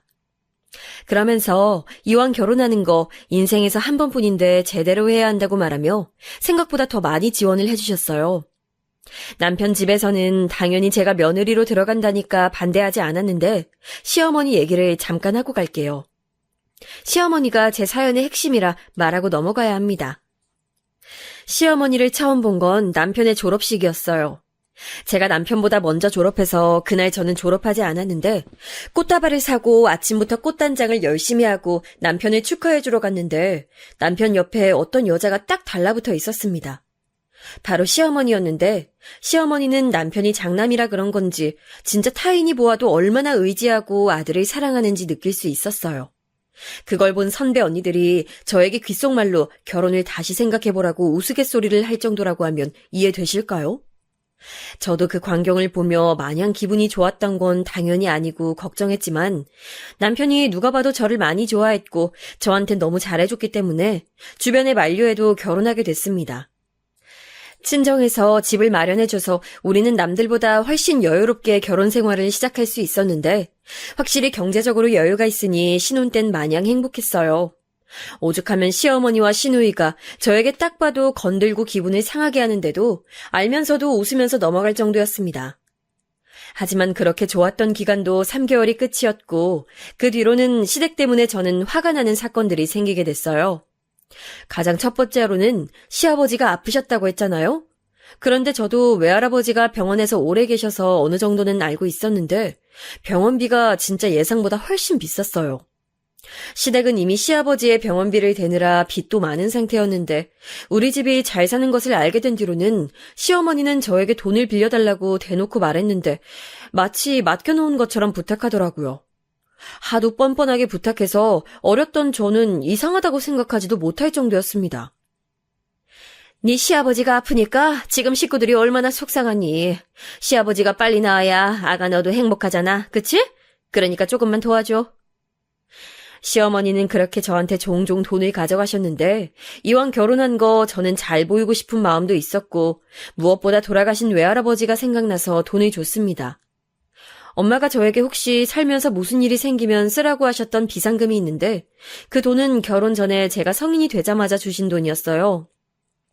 그걸 대학생 때 딱히 쓸 일이 없었는데 남편도 모르는 돈이라 쉽게 시어머니에게 줄 수 있었습니다. 저는 여유로운 집안 형편에 맞게 사치를 부리지도 않았고 애초에 저를 꾸미는 것에 딱히 관심이 없었거든요. 그런데 시어머니는 제가 돈을 몇 번 빌려주니까 제가 지갑으로 보였던 건지 돈을 빌리는 빈도가 늘어나고 돈의 액수도 점점 커져 제 비상금은 금방 바닥을 보이게 됐습니다. 엄마가 알면 뭐라 하실 것 같아 거짓말을 하고 아버지에게 말해 도와주기도 했는데 그러니까 더 시어머니의 요구는 날이 갈수록 늘어났고 결국 저는 남편과 엄마에게 털어놨는데 그 계기로 아이가 생기기 전에 이혼할 뻔도 했어요. 엄마는 이게 무슨 일이냐고 화냈고 아버지도 이유가 그거인 줄 몰랐다며 주라는 대로 다 주면 어떡하냐고 저를 혼내셨습니다. 이 사실을 알고 남편도 시어머니에게 왜 자기 몰래 며느리에게 돈을 가져가냐고 화내고 집안이 뒤집혀서 난리도 아니었어요. 신혼 때고 또 그냥 앞으로 이러지 말자고 자세한 액수는 제가 말하지 않았기 때문에 그냥 넘어가게 됐는데 이 계기로 시어머니와 제 사이가 조금 어색해졌습니다. 나중에 알게 된 사실로는 그 돈이 오로지 시아버지의 병원비로 쓰인 게 아니고 시누이의 옷을 사는데도 사용이 됐다고 하더라고요. 그때 저는 전혀 몰랐기 때문에 순진하게 우리 외할아버지처럼 아파서 돌아가시는 경우가 없도록 병원비라고 생각하고 돈을 넘겼습니다. 시아버지는 아파서 병원에 입원도 자주 하셨고 집에 있어도 기운이 없어 저에게 뭘 바라거나 하지 않았어요. 그냥 당신의 아들과 결혼해줘서 고맙다는 말을 오히려 하셨죠.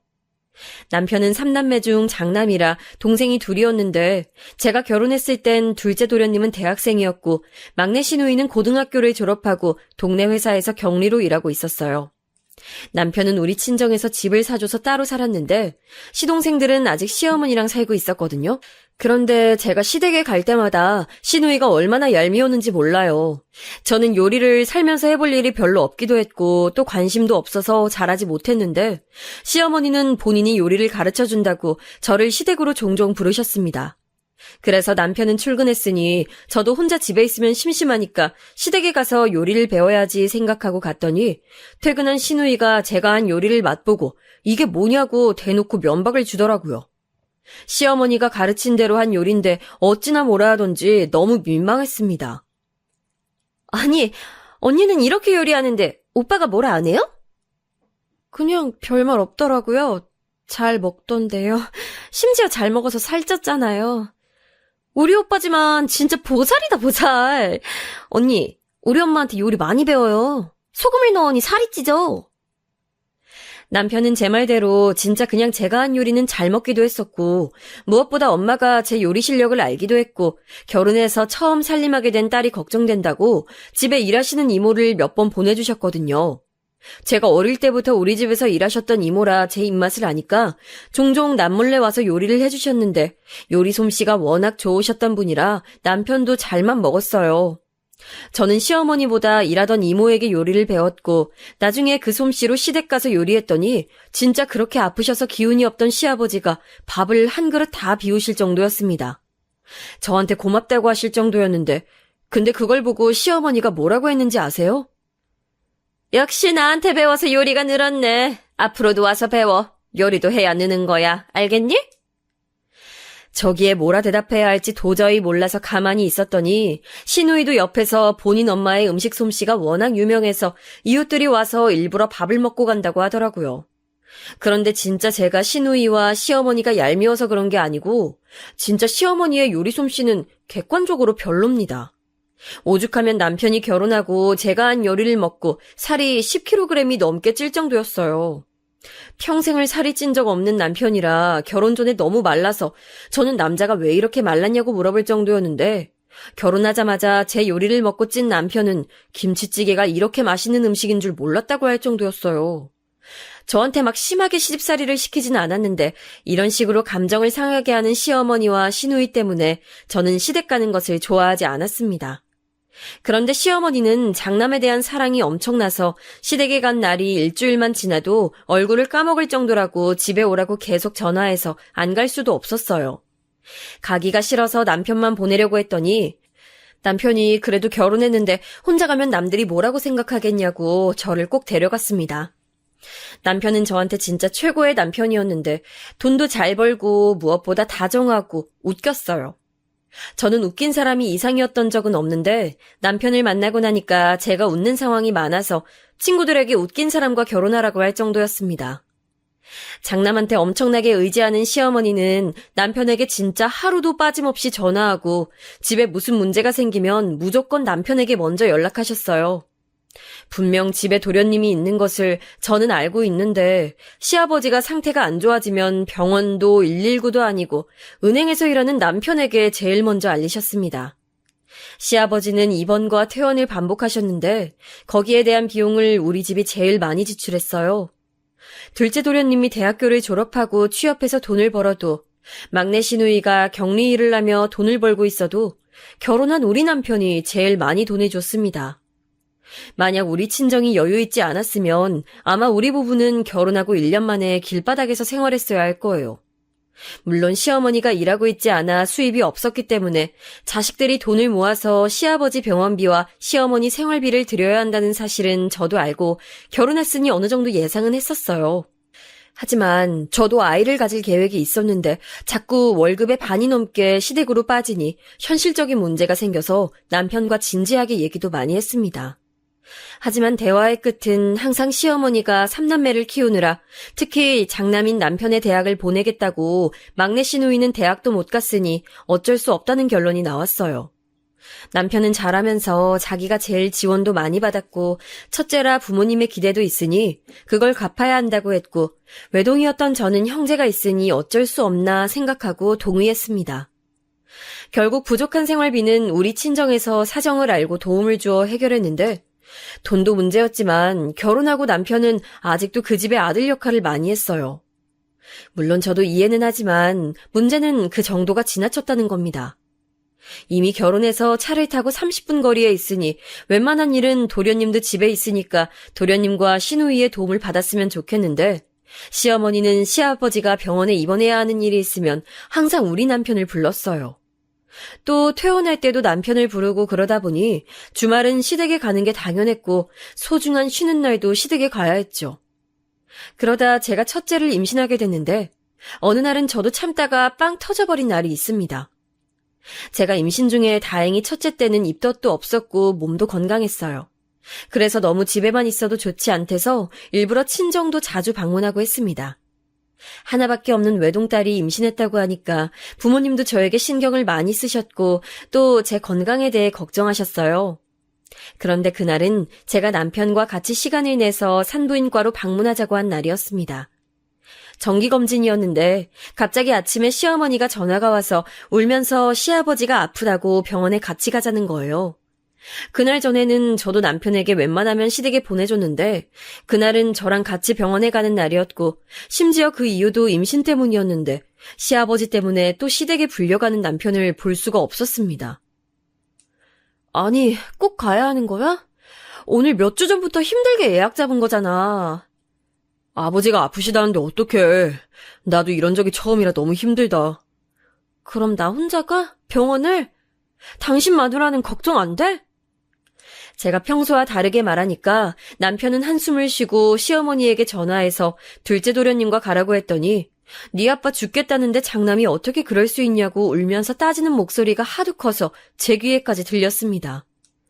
물론 이걸 들으면 제가 매정하다고 생각할 수도 있는데 저렇게 시어머니의 난리 때문에 집에 가면 막상 시아버지는 평소 지병이 있으니 기침을 하거나 속이 체했다거나 가벼운 증상일 때가 많았어요. 병원에서도 이 정도 증상으로 오지 말고 나중에 진짜 숨을 쉬기 힘들면 그때 입원하라고 할 정도로 시어머니는 막무가내로 남편을 부르는 경우가 대부분이라 저도 그렇게 행동했습니다. 남편이 아무리 제 검진일이니까 봐달라고 해도 시어머니는 자식 키워봤자 소용없다며 남편이 결혼하더니 완전히 바뀌었다고 그걸 다 제 탓으로 돌렸어요. 결국 저는 그날 남편을 시댁에 보내고 친정에 전화해서 친정아버지와 같이 병원에 갔다가 아예 친정에서 잤습니다. 다음날 남편이 친정집으로 와서 싹싹 빌고 표정이 안 좋은 친정엄마에게도 빌고 다시는 이런 일이 없을 거라고 우리 부모님 앞에서 손이 닳도록 빌어 다시 집에 가게 됐는데 역시나 시아버지는 큰일이 아니었어요.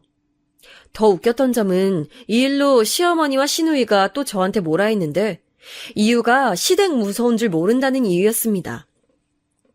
감히 시아버지가 아프다는데 자기 몸을 더 챙겼다고 어떻게 그럴 수가 있냐는 시어머니의 말에 그럼 알아서 아기 낳을 테니 연락하지 말라고 했더니 시어머니는 난리가 났어요. 남편도 중간에서 너무 곤란해하고 둘째 도련님은 방관하고 시누이와 저도 서로 신경전을 벌이고 결국 어떻게 또 진정됐는데 이 계기로 시어머니는 우리 딸을 태어났을 때부터 그리 좋아하지 않았습니다. 처음엔 남편에게 집착하는 것을 보니까 남아 선호 사상이 하도 심해서 첫째 아이가 딸이니까 저런가 보다 생각했는데 딸이 자랄수록 그건 아니라는 걸 알게 됐어요. 첫째를 낳고 그 뒤로 둘째 도련님은 결혼했는데 속도 위반으로 결혼해서 결혼식은 아기를 낳고 했습니다. 동서의 품에 안긴 서방님의 아기도 딸이었는데 시어머니는 마치 저 보란 듯 시조카를 예뻐했어요. 그러든가 말든가 이미 우리 딸은 친정에서 넘치는 사랑을 받는 중이라 신경도 쓰이지 않았는데 제가 반응이 미적지근하니 시어머니의 유치한 비교는 심해졌습니다. 정확히 우리 딸이 시조카보다 한 살이 많은데 말도 못하는 아이들을 비교하더라고요. 유미는 저 때 걷지도 못했는데 소진이는 벌써 걷네? 엄마를 닮아 그런가 보다? 유미는 저희 딸 이름이고 소진이는 서방님 딸 이름인데 분명히 우리 유미가 소진이보다 발육 상태가 훨씬 빨랐고 그걸 엄마인 저는 당연히 아는데 굳이 저렇게 다 있는 자리에서 저러더라고요. 시누이는 옆에서 소진이가 동서를 닮아 얼굴도 예쁘다고 했는데 일부러 저를 긁는 게 티가 나서 그저 웃겼습니다. 시어머니와 시누이가 저럴 때마다 저는 동서가 미운 마음보다는 속이 다 보이는 시댁 식구들이 그냥 웃기더라고요. 그렇게 저는 딸을 낳고 아들도 낳았는데 친정에서는 제가 아이를 둘이나 낳으니 너무 좋아하셨습니다. 특히 친정아빠가 아들을 낳으니 그리 좋아하셨어요. 아빠는 제가 딸이라고 실망하거나 그런 건 전혀 아니었고 우리 딸도 손주라고 많은 애정을 주셨지만 우리 집에서 아들 유전자가 처음이니 신나셨습니다. 시아버지도 제가 아들을 낳으니 아픈 몸으로 저에게 고맙다고 손을 꼭 잡고 며느리가 들어와서 아들도 낳아주니 행복하다고 하시는데 시어머니와 시누이만 입을 싹 닫더라고요. 시아버지는 제가 병원비를 많이 들이니까 저에게 미안해하셨습니다. 시누이도 결혼하고 시어머니는 혼자 살게 됐는데 시누이는 결혼하며 직장을 그만두어 시댁에 돈을 단 1원도 보내주지 않았고 서방님은 동서 집안이 우리 집처럼 잘 살지 않는다며 생활비를 단 5만 원만 보탰어요. 그렇게 시어머니 생활비와 시아버지 병원비는 오로지 우리 남편의 돈에서 다 나가게 됐는데 저도 나중에는 얄미워서 주기가 싫었습니다. 그런데 친정엄마가 그때는 저에게 다 돕고 사는 거라며 100%의 저에게 돌아오는 게 있다고 그냥 있는 사람이 도와주자고 하시며 저를 달래셨어요. 그걸 남편도 아니까 저와 친정이 끔찍하게 잘했는데 가만히 옆에서 보면 남편도 참 안쓰럽고 본인도 얼마나 고통스러울지 생각하니 그냥 넘기게 됐습니다. 그냥 그때는 그래서 친정에서 우리를 많이 도와주니까 그저 감사한 마음만 가지고 있었죠. 그러다 시아버지는 유미가 초등학교 6학년 때 돌아가셨는데 문제는 그때부터 발생했어요. 시아버지가 돌아가시며 시어머니는 자식 3명을 불러서 폭탄 발언을 했습니다. 아버지가 돌아가셨으니 난 혼자 살 수가 없어. 안 그래도 너희 다 결혼하고 적적했는데 너희 아버지까지 집에 없으면 내가 어떻게 사니? 엄마, 난 엄마 이해해. 그럼 오빠들하고 같이 살아야겠다. 난 아무래도 딸이니까 신랑 눈치가 보이네. 엄마가 또 오빠들한테 참 잘했잖아. 이제 효도 받아야지. 시어머니가 폭탄 발언을 하자마자 시누이는 마치 그 말만을 기다렸다는 듯 말하는데 본인은 딸이라서 안 되니 오빠 2명이 알아서 하라는 말이었어요. 그 자리에 신우 남편도 있었는데 둘은 이미 말을 맞추고 왔던 건지 둘 다 놀라는 모습은 보이지도 않았죠. 그리고 제가 그 자리가 너무 싫고 불편했던 이유는 우리 부부를 빼고 이미 상의가 된 모습 같았어요. 서방님과 동서는 아무 말도 하지 않고 바닥만 바라보며 자기들은 사는 게 너무 힘들고 대출도 많고 소진이를 키우느라 너무 힘들다고 했습니다. 그러면 우리는요? 우리는 유일하게 3남매 중 자식도 둘이었고 이제껏 돈도 제일 많이 부담했는데 돌아오는 것은 오히려 시어머니를 모시라는 말이니 저는 황당해서 말을 할 수가 없었어요. 남편도 옆에서 처음 듣는 내용인지 얼굴이 새빨개진 채로 다들 너무한다고 이런 걸 이렇게 통보하듯 말하면 어떡하냐는데 이미 우리 빼고 결정된 사항이었던지 아예 확정되는 분위기였습니다. 그렇다고 진짜 시어머니와 같이 살기엔 너무 싫어서 제가 진짜 웬만하면 시댁 식구들 앞에서는 조용히 있으려고 했는데 용기 내어 말했어요. 아닌 것은 아니라고 말해야 하잖아요. 이대로 있다간 시어머니가 당장이라도 우리 집으로 들어올 것 같아서 용기 내어 말했습니다. 어머님, 자식들이 3명이나 있고 손주들도 있으니 차라리 자주 찾아뵐게요. 생활비도 그대로 드릴게요. 아니, 친정 부모님과 상의하고 더 드릴 수 있으면 그렇게 할게요. 나는 도저히 혼자 살 자신이 없다. 안 그래도 외로운데 너희 시아버지도 돌아가셨으니 집안 적적해서 어떻게 사니? 어떻게 안 되겠니? 내가 애들도 많이 봐주고 도와줄게. 언니, 너무 대놓고 거절하면 어떡해요, 민망하게. 엄마가 적적하실 텐데 언니가 좀 봐줘요. 시누이는 가만히 있을 것이지 옆에서 계속 저에게 같이 살라고 하고 진짜 고통스러웠는데 사실 시어머니가 저러는 이유는 분명했습니다. 분명 우리 집은 친정에서 강남에 있는 고급 아파트를 사주셔서 거기서 살고 있었는데 평소 사치가 심한 어머니께서 그런 집에서 살 명분이 그때 말고 또 언제가 있겠어요. 그리고 아이들을 봐준다니 그 말은 전혀 말이 되지 않았습니다. 친정에서 제가 힘드니까 이미 많이 도와주고 있었고 아이들 교육비는 죄다 친정 아버지가 부담하실 정도로 이미 차고 넘치는 도움을 받고 있었어요. 시어머니의 도움은 바라지도 않았고 또한 시어머니는 우리 자식들을 그렇게 예뻐하지도 않았습니다. 오히려 동서 딸과 시누이 자식들을 예뻐하고 우리 집 애들은 보러 가도 시큰둥했거든요. 그러면서 하나 더 웃긴 얘기를 했는데 우리 집에 들어오게 되면 시댁집은 팔아야 하잖아요. 그 돈은 시아버지 병원비로 대출받은 게 있어서 그렇게 하기로 했는데 제가 알기로 대출보다 집값이 더 비쌌어요. 시어머니와 같이 살고 싶지도 않았지만 만약 살게 되면 그 남은 돈은 당연히 우리한테 줘야 한다고 생각했는데 갑자기 서방님이 자기들 형편이 안 좋아서 힘들고 어려워서 도저히 살 수가 없다고 남은 돈을 달라는 거예요. 그렇게 되면 우리가 시어머니를 모실 이유는 더욱 없어지니 저는 대놓고 서방님에게 그럼 어머니도 모시고 돈도 받아가라 했더니 상관도 없는 시누이가 저한테 뭐라고 했는지 아세요? 시누이만 없었어도 제가 그렇게 화가 나서 온몸이 떨리진 않았을 것 같아요. 어머 언니, 진짜 해도 너무하네요. 있는 사람이 베풀어요. 왜 그래요 진짜? 너야말로 왜 그래? 새언니에게 못하는 말이 없어. 새언니 친정 여유 있는 거 여기서 모르는 사람 있어? 진짜 그렇게 살지 마세요. 남편이 옆에서 뭐라 하니까 자기도 너무 황당하고 눈물이 난다며 바로 자기 남편을 쏙 데리고 시누이는 나갔습니다. 황당해서 허공만 바라보는 저에게 동서는 형님이 이해해달라며 자기들이 돈이 없어서 외식도 못하고 있다고 제 손을 잡고 눈물까지 보였습니다. 저는 일단 남편과 상의하고 결정하겠다고 하고 도망치듯 시댁을 나와 남편 차에 탔는데 너무나도 충격적인 소리라 아무 말도 나오지 않았어요.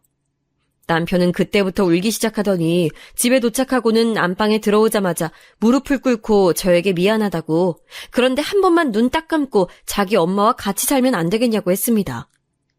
머리가 너무 아파서 두통약 2알을 먹고 잠을 자려고 누웠는데 너무 머리가 아파서 약이 효과도 안 들고 결국 뜬 눈으로 밤을 새우게 됐어요. 그렇게 친정에 가서 하소연하며 나는 도저히 시어머니와 같이 살 수 없을 것 같다고 울며 말했더니 친정 부모님도 이건 아니라고 통보하듯 그러면 어떡하냐고 화가 나셨습니다. 결국 저는 반대의 의미로 친정에서 며칠 살았는데 남편은 매일 친정으로 와서 죄송하다. 그런데 한 번만 허락해달라 울며 싹싹 빌었어요.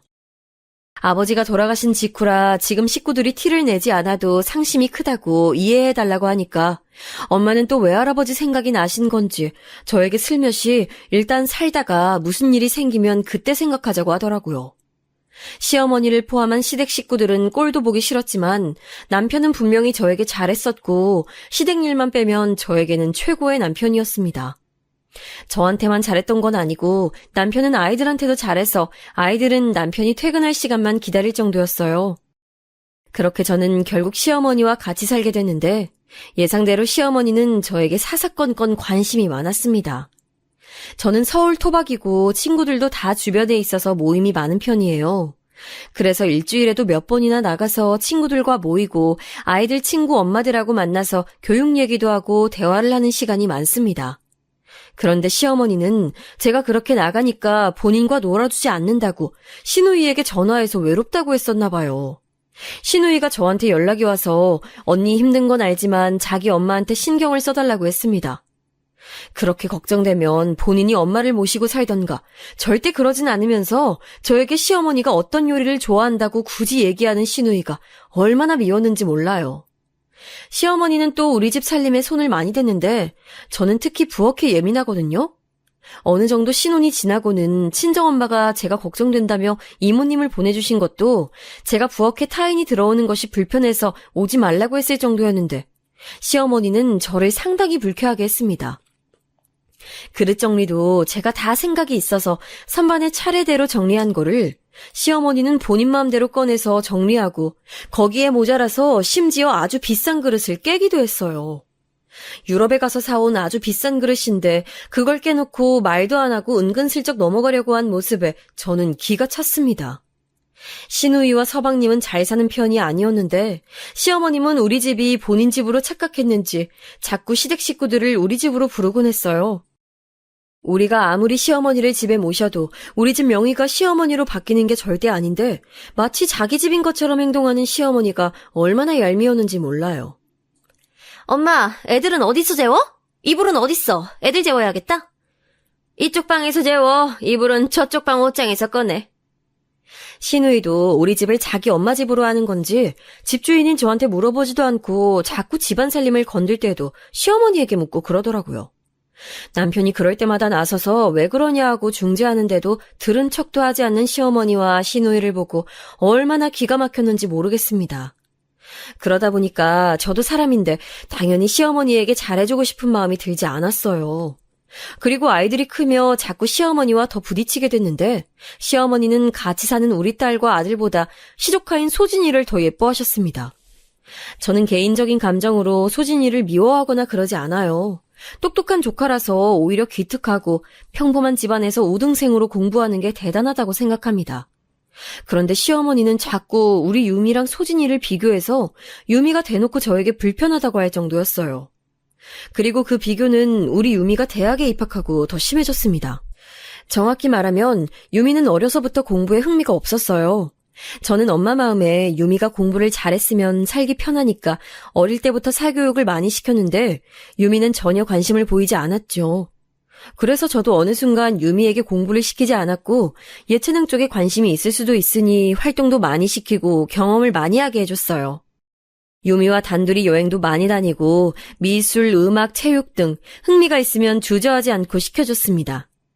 확실히 유미는 공부 쪽에 재능이 없었고 본인의 관심도 크지 않아서 저와 남편은 그럴 수도 있다며 유미를 존중했어요. 그래도 유미는 대학에 입학은 했는데 딱 입학식을 하고 2주 만에 자퇴했습니다. 남편과 저는 처음에 그 소리를 듣고 당연히 놀랐는데 유미가 결연하게 우리한테 눈을 똑바로 뜨고 이렇게 다니면 시간도 버리고 돈도 버리고 자기 인생도 버리게 되는 거라고 말하니까 반대하지 않았어요. 유미는 그렇게 자유롭게 유럽으로 장기 여행도 가고 자기가 어떤 것에 흥미가 있는지 알아보기 시작했습니다. 저는 그런 유미가 기특하기도 하고 한편으론 자기 주관이 확실해서 멋있고 부럽기도 했어요. 그런 우리 딸의 인생을 저는 인정하고 응원했는데 반면에 서방님과 동서딸인 소진이는 공부에 재능이 있었습니다. 안타까운 이야기이긴 하지만 사실 동서네가 그렇게 형편이 좋은 편은 아니었기 때문에 소진이처럼 우등생을 키우기엔 살짝 부족했어요. 그런 소진이와 우리 유미를 밥 먹듯 비교하던 시어머니는 미웠지만 아이가 무슨 잘못이 있겠어요? 남편과 저는 상의 끝에 영재학원에 다닐 수 있게 지원해줬습니다. 동서와 서방님은 우리 부부에게 미안하다고 고맙다며 눈물을 보일 정도였어요. 당연히 저도 시누이처럼 만약 서방님이나 동서가 저한테 얄밉게 하거나 그랬으면 지원을 안 해줬을 텐데 살짝 눈치가 없는 동서는 가끔 저를 당황하게는 해도 사람이 밉지는 않았기 때문에 좋은 마음으로 지원해줬습니다. 소진이도 제가 친정부모님 인연으로 아는 분을 통해 미국 유학을 도움을 주었더니 저에게 고맙다고 말해서 뿌듯한 마음으로 도와줬어요. 그런데 시어머니는 그것도 모르고 매번 들으라는 식으로 소진이와 유미를 비교했습니다. 옛날 사람이고 시어머니니까 제가 참으려고 해도 정도가 심해지더라고요. 어머니, 각자 잘하는 게 있는 거죠. 너무 그러지 마세요. 유미도 자기 인생 잘 살고 있어요. 원래 공부는 엄마 머리라는데 우리 둘째 며느리가 얼마나 똑똑하면 저러겠니? 소진이 예뻐 죽겠다. 매번 저런 식으로 나오니까 저는 시어머니와 더 얘기하고 싶은 마음도 들지 않았습니다. 그러다 우리 딸이 하고 싶은 게 생겼다고 저에게 그러는 거예요. 어릴 때부터 꾸미는 것에 관심이 많았던 유미는 화장을 배우고 싶다고 했습니다. 저와 남편은 뭐라도 하고 싶은 게 생겨서 다행이라고 생각하며 유미를 적극적으로 지원해줬어요. 친정부모님도 인생 살며 남들의 인정을 받는 게 중요한 게 아니고 자기 만족이 제일 중요하다고 유미에게 하고 싶은 것을 찾은 건 축복이라며 많이 응원해 주셨습니다. 유미는 그렇게 응원을 받고 화장을 전문적으로 배우고 이것저것 건들더니 배우들 메이크업 아티스트가 되었고 누가 봐도 성공하게 되었어요. 돈도 많이 벌고 화장 실력이 좋아 불러주는 곳도 많았고 제 친구들은 본인 자식들 결혼할 때 유미에게 화장을 해달라고 벌써 부탁하는 친구도 있을 정도랍니다. 제가 제 딸이라서 그런 게 아니고 유미는 진짜 화장을 잘했고 무엇보다 본인이 그 일을 너무 즐겼어요. 야근도 많은데 자기가 좋아하는 일이라 좋다고 즐기면서 하는 유미를 보니까 저는 흐뭇하고 좋더라고요. 피곤해도 즐거워서 행복하다는 딸을 보며 어떤 부모가 그 일을 하지 말라고 하나요? 그리고 소진이는 미국에서 유학하며 대학을 나오더니 대학원도 거기서 다닌다고 동서가 저에게 말해줬습니다. 똑똑한 친구라 저도 좋은 마음으로 또 도와줬더니 동서가 눈물을 글썽이며 저에게 형님이 없었으면 우리 소진이도 성공하지 못했을 거라는 말을 해서 저도 마음이 뭉클했어요. 그렇게 유미도 소진이도 자기 인생을 잘 살고 있었고 우리 아들 재민이도 대학을 졸업하고 대기업에 입사해서 행복한 나날을 보내고 있었습니다. 저도 아이들이 다 성인이 되니까 다 키웠다는 생각도 들고 잘 자란 우리 아이들이 얼마나 자랑스럽고 뿌듯했는지 몰라요. 그러다 우리 유미 생일이라 가족끼리 파티를 냈던 날이었습니다. 남편과 저 그리고 유미와 재민이와 시어머니가 같이 모여서 축하하는 자리였는데 마침 그날이 소진이가 박사학위를 딴 날이었습니다. 저도 그 소식을 들어 알고 있었고 당연하게 축하했는데 시어머니는 예상대로 소진이와 유미를 비교했어요. 한두 번도 아니고 그날은 게다가 유미의 생일이었는데 굳이 비교하는 시어머니의 모습에 저는 그동안 참았던 게 드디어 터져버렸습니다. 적당히 해야지 유미 얼굴을 볼 때마다 그러니까 엄마로서 도저히 넘길 수가 없었어요. 우리 딸은 제가 지켜야 하잖아요. 소진이는 박사인데 네 딸은 왜 그러냐? 고등학교만 나와선 성공 못해. 유미야, 지금이라도 안 늦었으니 대학 가라. 어머니, 그만하세요. 한두 번도 아니고 왜 그러세요? 그것도 오늘 유미 생일이잖아요. 너 지금 시어머니에게 소리 지르니? 아니, 내가 못할 말했니? 그러게 애초에 네 딸이 공부 잘했으면 될 일을 네 딸이 멍청한 걸 왜 나한테 뭐라고 하니? 뭐라고요? 그럼 그렇게 잘난 동선에 가서 사세요. 나가세요. 그러면 내가 못 나갈 줄 알아? 멍청한 고졸딸하고 평생 살아. 시어머니는 의기양양 일어나서 가겠다고 하고 우리 집을 나갔습니다. 유미는 옆에서 울고 있고 저는 달래면서 네 잘못이 아니니까 걱정하지 말라고 했어요. 생일인데 저런 막말을 들은 우리 유미가 너무 안쓰러웠습니다. 축하를 받아야 하는 날에 비교를 당하니 그걸 어떤 엄마가 보고 있나요? 당당하게 끝까지 저에게 고조를 운운하며 나간 시어머니를 남편이 따라 나갔지만 시어머니는 됐다고 남편을 뿌리치고 그대로 동선의 집으로 갔다고 남편이 말했습니다. 남편과 싸울 준비를 미리 하고 있었는데 남편도 매번 시어머니가 우리 자식들을 비교하고 무시하는 것을 저보다 더 싫어해서 아무 말 없이 그날 밤은 지나가게 됐어요. 그리고 다음 날이 됐습니다. 밤에 동서에게 연락이 올 줄 알았는데 안 와서 의외라고 생각했는데 남편도 서방님께 연락이 오지 않았다며 출근했어요. 점심때로 기억하는데 저는 집에서 친정엄마에게 전화해서 이 사건을 얘기하고 있었을 때였습니다. 초인종 소리에 나가보니 시어머니가 와 있더라고요. 저는 무시하고 엄마에게 마저 전화하는데 문을 두드리며 열어달래서 열어주지 않고 초인종으로 대화를 했어요. 무슨 일이세요?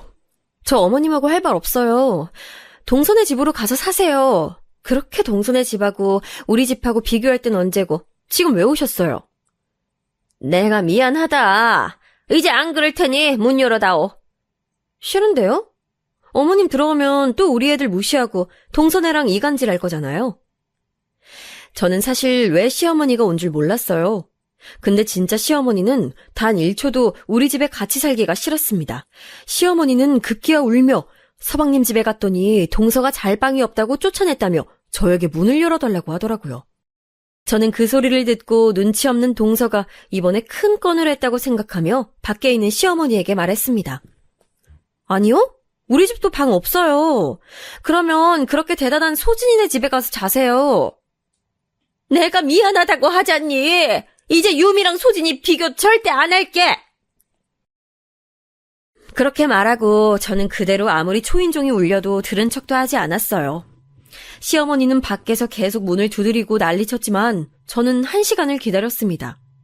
그동안 동서에게 연락하니 왜 자기 집으로 왔는지 모르겠다고, 본인은 그냥 이 일에서 빠지겠다고 알아서 하라는 동서의 말을 들으니 갑자기 너무 웃기더라고요. 저렇게 본인이 쫓겨나서 찾아가도 동선에는 눈 하나 깜빡 안 하는데 뭐가 그리 예쁘다고 우리 딸과 소진이를 비교했던 건지 기가 찼습니다. 남편에게 전화해서 네 엄마 우리 집 앞에 있다고 하니까 급하게 퇴근해서 오더라고요. 저는 그날 결국 어머니를 안으로 들이고 제가 친정에 가서 잤습니다. 친정에 도착하니 엄마가 저보고 오래 참았다고 위로해줬어요. 다음 날 또 남편이 와서 싹싹 빌었고 결국은 시어머니랑 도저히 살 수가 없어서 대충 원룸을 하나 잡아서 시어머니를 내보냈습니다. 시누이가 연락 와서 저보고 어떻게 사람이 그러냐고 따지길래 됐고 네 엄마 원룸 월세나 내라고 했더니 어찌나 소리를 지르던지 귀가 아프더라고요. 그동안 시어머니에게 들어간 비용과 시아버지 계실 때 냈던 병원비가 얼만지 들으시면 여러분들은 아마 깜짝 놀라실 거예요. 시어머니는 나중에 남편을 통해 소진이 미국에서 공부하고 박사가 된 것도 다 제 덕분이라는 소리를 듣고는 저에게 뭐라 하지 못하고 살고 있습니다.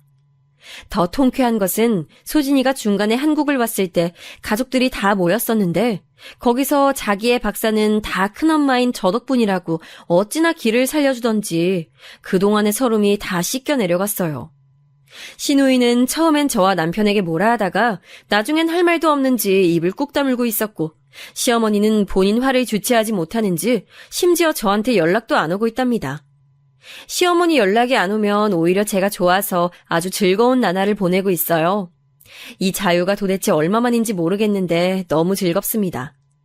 그렇게 무시한 우리 유미는 돈을 진짜 잘 벌고 있는데 그 돈으로 저와 남편에게 명품 가방도 사주고 본인도 행복하고 멋진 나날을 보내고 있어요.